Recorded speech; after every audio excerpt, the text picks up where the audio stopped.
കോഴിക്കോടേക്കാണ് നമ്മൾ കോഴിക്കോട് എന്താണ് കോഴിക്കോടിൽ പറയും? കോഴിക്കോട് കല്യാണി പ്രിയദർശൻ വരുന്ന ഒരു പരിപാടി ഉണ്ട്. എവിടെയാ? ഹൈലൈറ്റ് മാൾ, കോഴിക്കോട് ഹൈലൈറ്റ് മാളില്. അപ്പോൾ അതിന്റെ ഒരു പരിപാടിക്ക് പോകുന്നതാണ് നമ്മള് രണ്ടാളേ ഉള്ളു. ഇങ്ങെത്തി നമ്മള് വർത്താനം പറഞ്ഞ് ഇങ്ങെത്തി. നമ്മളങ്ങനെ ഹൈലൈറ്റ് മാളിലെത്തി.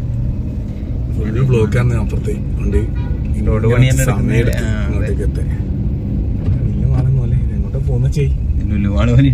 അതെ. അപ്പോൾ നമ്മൾ ആദ്യമായിട്ടാണ് കോഴിക്കോടിലെ ഹൈലൈറ്റ് മാളിൽ ഇങ്ങനെ പോകുന്നത്. ഗ്രാൻഡ് റിവ്യൂവിൽ ഇങ്ങനെ ഫോട്ടോ കാര്യമെല്ലാം വെച്ചിട്ടുണ്ട്. മാളിൻ്റെ നടുക്കിനും പരിപാടി. അപ്പോൾ മാളിൻ്റെ മുകളിൽ നല്ല ആൾക്കാർ ചുറ്റും കൂടിയിട്ടുണ്ട് കേട്ടോ. ആദ്യം പോകുന്ന സമയത്ത് കുറച്ച് കുറവുണ്ടായിരുന്നു, പിന്നെ ഭയങ്കര ആളേനും.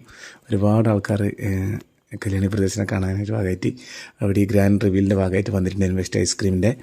അപ്പോൾ അങ്ങനെ നമ്മൾ പരിപാടി തുടങ്ങുന്നതിന് മുമ്പ് കുറച്ച് മുമ്പ് തന്നെ നമ്മളെത്തിന്. അപ്പോൾ കുറേ നമ്മളെ യൂട്യൂബ് കുടുംബത്തിലെ അംഗങ്ങളുണ്ടായിരുന്നു അവിടെ. അവരെല്ലാം കാണാൻ പറ്റി, ഒപ്പര ഫോട്ടോ എടുക്കാൻ പറ്റി.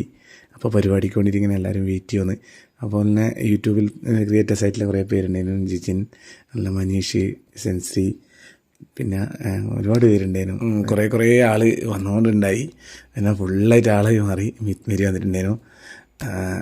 അങ്ങനെ ഷിയാസ്, നമ്മളെ അഖിലനാടിൻ്റെ ചങ്ങാറ്, മിരി, അങ്ങനെ കുറേ പേര് വന്നിട്ടുണ്ടായി. അതിൻ്റെ നടുക്ക് വെച്ചിട്ട് ഈ ബാൻഡും പാട്ടെല്ലായിട്ടുള്ള പരിപാടിയും കാര്യങ്ങളും ഉണ്ടായിരുന്നു.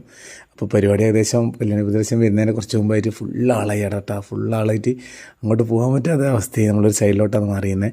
അങ്ങനെ കല്യാണ പ്രദേശം വരുന്നുണ്ട് ഫുള്ളായിട്ട്.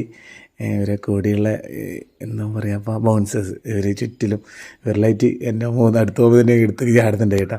അപ്പോൾ അവർ നമ്മളെ കൂട്ടിയ ഈ പരിപാടിക്ക് നമ്മളെ വിളിച്ചവർ കൂടെ വന്നിട്ട് നമ്മളെ സ്റ്റേജിൻ്റെ മുന്നിലേക്ക് കൂട്ടിക്കൊണ്ടുവന്ന്.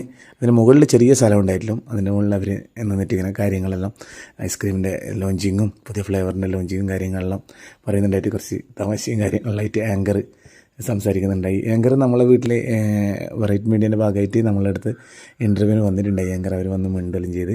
പിന്നെ അവിടെ ഒരുപാട് പേര് അതിൻ്റെ ഓണേഴ്സായിട്ടുള്ള അവരെല്ലാം വന്ന് മിണ്ടി. അങ്ങനെ അടുത്ത പരിപാടിയെല്ലാം കഴിഞ്ഞ് ഭയങ്കര തിരക്കേനും. അടുത്ത പരിപാടി കഴിഞ്ഞിട്ട് നേരെ വേറൊരു സ്ഥലത്തേനും ഇതിൻ്റെ ഭക്ഷണ പരിപാടിയും കാര്യങ്ങളിലുള്ള അങ്ങോട്ടേക്ക് ക്ഷണിച്ചുകൊണ്ട് നമ്മൾ അങ്ങോട്ടേക്ക് വന്ന് അവിടെ വെച്ചിട്ട് ഇവർ ഈ ഐസ്ക്രീമിനെ പറ്റിയിട്ടുള്ള കാര്യങ്ങളെല്ലാം ചോദിക്കണം. നമുക്കത് സംശയമുള്ള ഐസ്ക്രീമിൻ്റെ കാര്യങ്ങളൊക്കെ ചോദിക്കാനുള്ളൊരു ഇതെല്ലാം ഉണ്ടായിരുന്നു. അങ്ങനെ അക്ഷയെല്ലാം കൂടുതൽ കുറേ ചോദ്യങ്ങളെല്ലാം ചോദിച്ച് അവരെ ഇതിൻ്റെ ഭാഗമായിട്ടുള്ള മറുപടിയും കാര്യങ്ങളും അറിയിച്ച് അങ്ങനെ വെസ്റ്റ് ഐസ്ക്രീമിൻ്റെ ഫ്ലേവർ ലോഞ്ചിങ്ങിൻ്റെ പരിപാടി അവിടെ കഴിഞ്ഞു. പിന്നെ ഫുഡ് പരിപാടിയും അങ്ങനെ നമ്മൾ കുറച്ച് ഫുഡെല്ലാം കഴിച്ച് കേക്കെല്ലാം കുറച്ച് ഉണ്ടായിരുന്നു, അതെല്ലാം കഴിച്ച് പരിപാടീൻ്റെ അവസാനം നമ്മൾ കല്യാണി പ്രദേശത്തിൻ്റെ കൂടെ ഫോട്ടോയെല്ലാം എടുത്തു. എല്ലാവരും എടുത്തു സെൽഫിയെല്ലാം. അപ്പോൾ നമ്മൾ ഭയങ്കരമായിട്ടുള്ള ആഗ്രഹം സിനിമേൻ്റെ ഭാഗമായിട്ടുള്ളവരെല്ലാം അടുത്ത് കാണുമോ സംസാരിക്കാൻ ഉണ്ടോയെന്നല്ലേ. അപ്പോൾ അതെല്ലാം ഇരുപോക്കിനകത്തും കൂടി ഒരേയും കൂടി ഒന്ന് കാണാൻ പറ്റി. അപ്പോൾ ഇതുപോലത്തെ ഒരു പരിപാടിയിൽ പങ്കെടുക്കാൻ വേണ്ടി ഒരു ക്ഷണം തന്ന വെസ്റ്റ് ഐസ്ക്രീമിനും ടീമിനും എല്ലാവർക്കും എല്ലാവിധ ആശംസകൾ അറിയിക്കുന്നു. അപ്പോൾ നമ്മളങ്ങനെ കോഴിക്കോടിലെ പരിപാടി കഴിഞ്ഞ് തിരിച്ച് നാട്ടിലേക്ക് മടങ്ങുമെന്ന്. അപ്പോൾ നമ്മളിങ്ങനെ ആടുന്ന് ഏകദേശം 10-11 മണി കഴിഞ്ഞ് പരിപാടി കഴിഞ്ഞ് ഭക്ഷണ പരിപാടിയെല്ലാം വേറൊരു സ്ഥലത്തുണ്ടായത്. അപ്പോൾ അവിടെ ഭക്ഷണ പരിപാടി കഴിഞ്ഞ് തിരിച്ചു വന്ന് പിന്നെ ബ്ലോക്കായി. ഈ ഹൈലൈറ്റ് മാളിൻ്റെ അടിയിലാണ് വണ്ടി വെച്ചത്. നമുക്ക് അങ്ങനെ അധികം പരിചയമില്ല. അങ്ങനെ ഉള്ളിൽ വന്നിട്ട് വണ്ടിയിലെടുത്ത് വരുമ്പോഴേക്ക് നേരം പോയി. അങ്ങനെ നമ്മൾ ഏകദേശം ഇപ്പം 12-1 മണിയായി സമയം.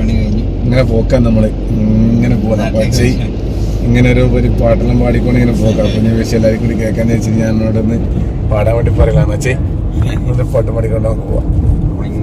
ഇങ്ങനെ പാടിക്കൊണ്ട് വരുത്തത്. ഒരു രാത്രി കൂടി വിടവാങ്ങവേ ഒരു പാട്ടുമൂളി പതിയെ പറന്നരികിൽ വരും അഴകിൻ്റെ തൂവലാണോ അങ്ങനെ